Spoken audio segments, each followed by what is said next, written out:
But once again, all eyes are on the Fed to see what they're going to do next week. We do have some news this week that is giving us a glimpse into where they may head. So we're going to talk about it on today's video. Today is the 5th of December, Friday. I hope everyone is doing well. Let's dive right into the numbers. According to Mortgage News Daily, the national average for a 30-year fixed rate conforming loan today, 6.27%. A week ago, y'all, we were a little bit better at 6.22%.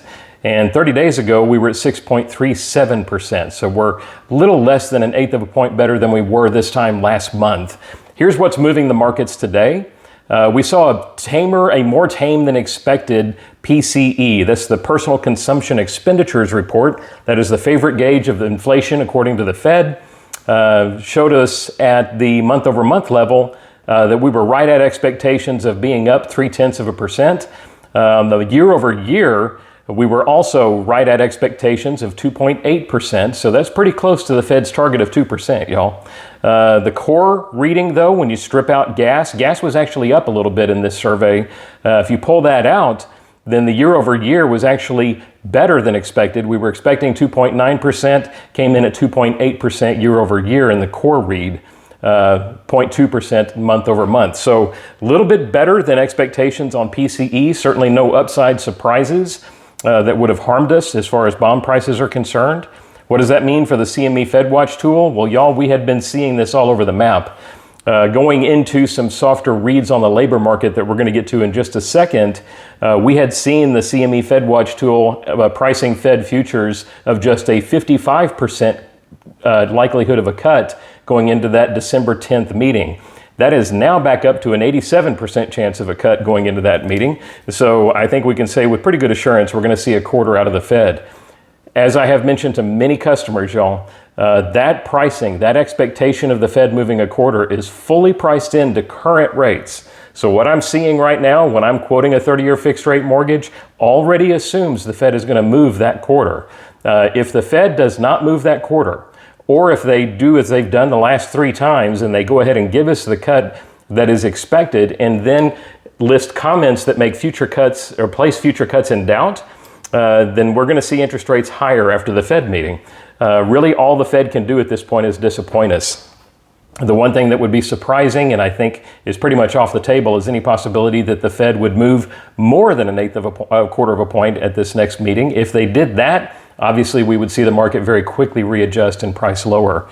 But I don't think anybody's expecting that, y'all. We've got a nearly 90% chance of the Fed moving a quarter. I expect that's what they're going to do on the 10th.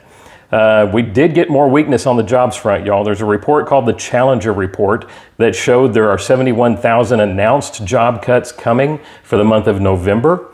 ADP supports a weak November as well. They showed 32,000 actual cuts for the month of November in their initial read of November job cuts. So when you combine tame inflation, or at least inflation that's coming in as expected, if not a slightly weaker, with weakness and growing weakness, accelerating weakness on the jobs front, the Fed has everything they need to be aggressive at this next meeting and move at least the quarter that the market is anticipating. What does that mean for interest rates? About the same as where they are right now, y'all. Low 6s, high 5s. I have a lot of borrowers that are buying their interest rate down on Govy loans into the very low 5s.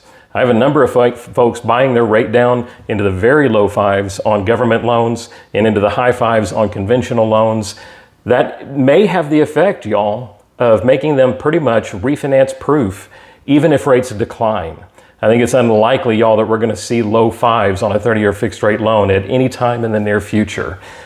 We may see rates moderate a little bit. We may see them get regularly back in the 5s over the next year or so, but I doubt we're going to see the low 5s at any point in the near future. So y'all, barring that, makes a lot of sense to potentially buy down your interest rate, especially if it buys it down sufficiently to where it takes a refinance down the road off the table.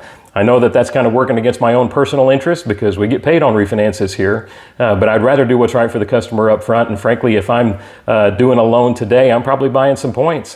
One thing about an interest rate environment when rates are declining is you have a significant premium on points paid versus a market where interest rates are increasing. So just something to keep in mind. A point buys you a lot today. Y'all, it's worth pricing them out. So in any event, call me for those options. Happy to walk through them.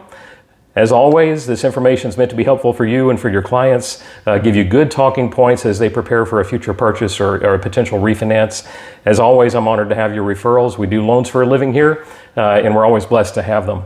I want to thank everyone for making this December, frankly, the strongest closing month that we've had so far this year. So we appreciate all of your referrals and all the trust and faith that you've placed in us, both this year and for the last 30 years that we've been doing this. So thank you all. We'll talk to you next week. Be blessed. Stay safe.